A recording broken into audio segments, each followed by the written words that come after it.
स्योकरू स्योंगहू से उसके गुस्से की वजह पूछती है। स्योंगहू पहले स्योकरू को वापस उसकी सैंडल पहनाता है और कहता है कि स्योकरू। बस तभी यहाँ आ जाता है स्योकरू का एक्स फियांसे ह्यूनजुन, जो यूएस से स्योकरू से मिलने आया है। लगता है स्योंगहू का बहुत भी गुस्सा आ रहा है और वो ह्यूनजुन से हैंडशेक तक नहीं करता और पूछता है कि तुम यहाँ क्या करे हो, और फिर स्योकरू को अपने साथ ले जाने लगता है कि ह्यूनजुन स्योकरू का हाथ पकड़ लेता है। ये सब देखकर स्योकरू के फादर को बहुत ही गुस्सा आता है और वो उससे कहते हैं कि तुम यहाँ क्या कर रहे हो, मेरा तो मन कर रहा है कि मैं तुम्हें यही मार दूं। स्योकरू की मॉम स्योंगहू और स्योकरू को घर चलने को बोलती है और साथ में ह्यूनजुन को भी। घर पर स्योकरू की मॉम ह्यूनजुन को बहुत सारा खाना खिलाती है जो बाकी किसी को भी अच्छा नहीं लगता। अरे स्योंगहू स्योकरू के घर के बाहर ही टहल रहा है। मोयुम के आने पर वो उसे भी ह्यूनजुन के बारे में बताता है। अब तो मोयुम ह्यूनजुन को छोड़ेगी नहीं, पर सबसे ज्यादा मन तो उसे मारने का स्योंगहू का घर है। ह्यूनजुन स्योकरू की मॉम को बताता है कि ना ही मैंने चीट किया और ना ही स्योकरू ने, बट एंगेजमेंट टूटने का जिम्मेदार मैं हूँ। स्योकरू के फादर से तो ये सामने बैठा देखा भी नहीं जा रहा। तो स्योकरू की मॉम अपना हथियार उठाकर ह्यूनजुन को मारने वाली थी कि बाकी सब उन्हें पकड़ते हैं, पर ह्यूनजुन तो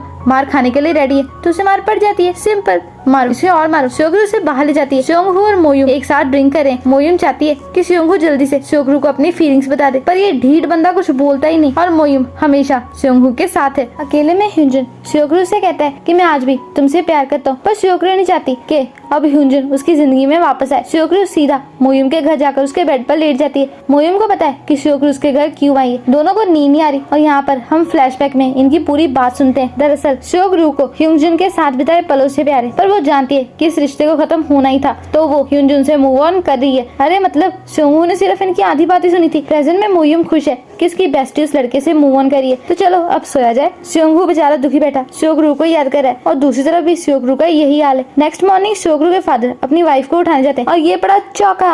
अरे पर ये तो इन्हें ब्रेकफास्ट पर बुलाने आए जो स्योकरू के फादर ने खुद अपने हाथों से बनाया है। स्योकरू की मॉम चाहती है कि स्योकरू ह्यूनजुन के साथ यूएस वापस चली जाए, पर स्योकरू के फादर को ह्यूनजुन एक आंख नहीं पाता, तो ऐसा बिल्कुल नहीं होगा। स्योकरू अपनी कुकिंग बुक में एक डिश देखती है जो अभी तक स्योंगहू ने टेस्ट भी नहीं की। स्योकरू की मॉम चाहती है कि स्योकरू आज एक अच्छी सी ड्रेस पहनकर बाहर जाए और अच्छी तरह मेकअप करे। जैसे ही स्योकरू तैयार होकर बाहर निकलती है, ह्यूनजुन उसका वेट कर रहा होता है। क्या ये स्योकरू की मॉम का प्लान था? तभी स्योंगहू अपनी साइकिल लेकर घर से बाहर निकलता है और स्योकरू को साइकिल पर बैठने को बोलता है क्योंकि वो उसे कुकिंग क्लास छोड़कर आएगा। तो दोनों निकल जाते हैं इस सवारी पर, ह्यूनजुन को पीछे छोड़कर।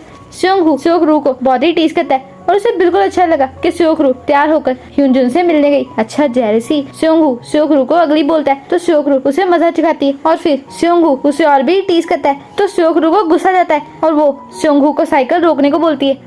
अरे लगता है ब्रेक कुछ ज्यादा जोर से लग गई और ये क्या हो गया। स्योकरू तो गुस्सा हो गई। स्योंगहू अपने ऑफिस जाता है जहाँ म्यूंग और नायुन उसकी जैकेट पर फेस वाला निशान देखकर डर जाते हैं, पर नायुन को पता है कि ये फाउंडेशन का निशान है और ये निशान ताई हुई का तो नहीं है। डैन अपनी बेटी को स्कूल से पिक करने जाता है, तो जियोंडू को ये पसंद नहीं आता क्योंकि वो नहीं चाहती उसके फादर उसके लिए ऑफिस से छुट्टी ले, वरना ऑफिस वाले उसके बारे में क्या सोचेंगे। तो मेरे कॉलेज तक अपनी जॉब बचा कर रखना, ओके। देन रोड पर एक्सीडेंट हो जाता है, पर फॉर्चुनेटली मोयुम वहाँ थी और वो देखती है कि इस बंदे को कार्डियक अरेस्ट हुआ है और जियोंडू और डैन भी यही है। डैन जल्दी से एम्बुलेंस बुलाता है और मोयुम हैमर से कार का शीशा तोड़कर उस आदमी को बचा लेती है और उसकी पूरी हेल्प करती है। लगता है जियोंडू मोयुम से इम्प्रेस हो रही है और उस आदमी को होश आ जाता है। स्योकरू की मॉम अपनी फ्रेंड्स के साथ बैठी है और उनकी फ्रेंड्स के अकॉर्डिंग ह्यूनजुन बहुत ही बुरा इंसान है, पर स्योकरू की मॉम को ऐसा नहीं लगता, तो वो नाराज होकर वहाँ से चली जाती है। ह्यूनजुन स्योकरू की अटेंशन लेने के लिए नाटक करता है। वाह क्या एक्टिंग है। ह्यूनजुन कहता है कि चलो फिर हम लास्ट बार एक साथ खाना खाने जाए। इस पर स्योकरू मान जाती है। मोयुम जियोंडू और डैन से मिलती है जो बाहर उसका वेट करें। जियोंडू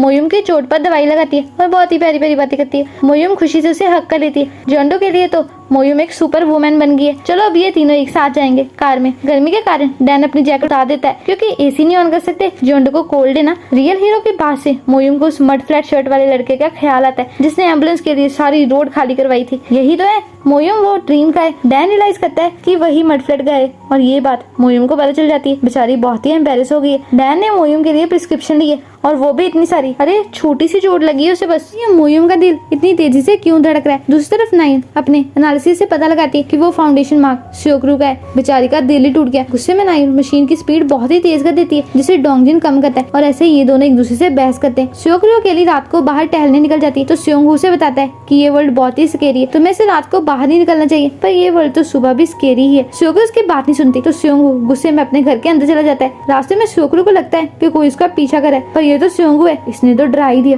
स्योंगहू सारे ब्रह्मांड की हिम्मत इकट्ठी करके स्योकरू को अपनी फीलिंग्स बताने जा ही रहा होता है कि स्योकरू से रोक देती है क्योंकि अब इसका दिमाग काम नहीं कर रहा, तो तुम मुझे बाद में बता देना। स्योंगहू कहता है कि ठीक है फिर मैं वेट करूंगा, पर तुम क्या उस ह्यूनजुन से ऐसे ही मिलती रहोगी। तो इस पर स्योकरू कहती है कि नहीं, तो चलो अब घर चले। चलो अब डरो मत, मैं तुम्हारे पीछे ही हूँ। नेक्स्ट मॉर्निंग सेयोंगहू की मॉम का बर्थडे, पर लगता है किसी को याद ही नहीं क्योंकि सारे अपने काम पर निकल गए। सेयोंगहू ताईहुई के स्टूडियो जाता है क्योंकि ताईहुई उसे अपने प्रोजेक्ट का फर्स्ट सैंपल दिखाना चाहती है जो काफी अच्छा है, पर ताईहुई को तो और भी प्रेज चाहिए। डैन के बारे में सोचते हुए मोयुम का दिल जोर से धड़कने लगता है और ये तो ब्लश करिए। डैन भी तो मोयुम के बारे में ही सोच रहा है क्योंकि उसे मोयुम की फिक्र हो रही है क्योंकि पैरामेडिक्स का काम काफी रिस्की होता है ना। तो इस पर डैन को एक स्टोरी का आइडिया आता है। सेयोंगहू और ताईहुई उसी रेस्टोरेंट आते हैं जहाँ ह्यूजुन और स्योकरू भी आए। स्योकरू और सेयोंगहू दोनों ऑकवर्ड जाते हैं क्योंकि स्योकरू ने सेयोंगहू से कहा था कि वो ह्यूजुन से नहीं मिलेगी, पर वो फिर भी उसके साथ है। इन दोनों का ध्यान बस एक दूसरे की बातों पर ही है और ये ह्यूजुन का बच्चा स्योकरू का बनाया खाना भी टेस्ट करना चाहता है और वो खाना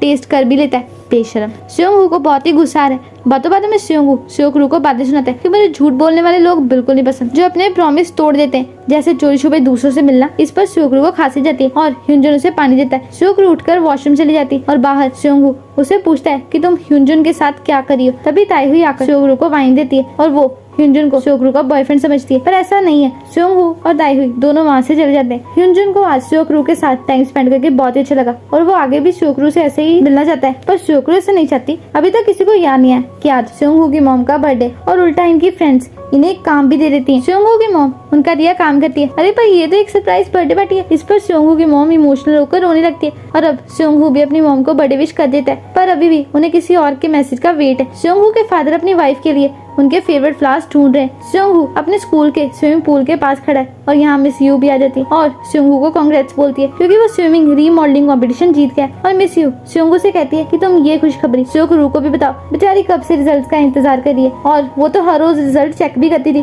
और मुझे कॉल करके परेशान भी करती थी। सेयोंगहू जल्दी से स्योकरू को कॉल करता है और उससे पूछता है कि तुम कहाँ हो। दूसरी तरफ सेयोंगहू के फादर खुशी से बुके लेकर घर आते हैं, पर वो देखते हैं कि उनकी वाइफ किसी और बंदे के साथ है। बेचारे सैड हो गए। दूसरी तरफ सेयोंगहू सोचता है कि पास्ट में मेरे पास स्योकरू को अपनी फीलिंग्स बताने के लिए बहुत चांसेस है। जब पहली बार ये एडल्ट्स बने, जब स्योकरू यूएस जाने वाली थी और एक आज का दिन। सेयोंगहू स्योकरू के पास पहुंच जाता है और कहता है कि अब मैं और देरी नहीं करूंगा। बात ये है कि जब मैंने तुमसे कहा कि तुम मुझे पागल कर देती हो तो उसका मतलब ये था कि मैं तुम्हें पसंद करता हूँ। तो ये एपिसोड यहीं पर खत्म होता है। मिलते हैं नेक्स्ट वीडियो में। Bye bye.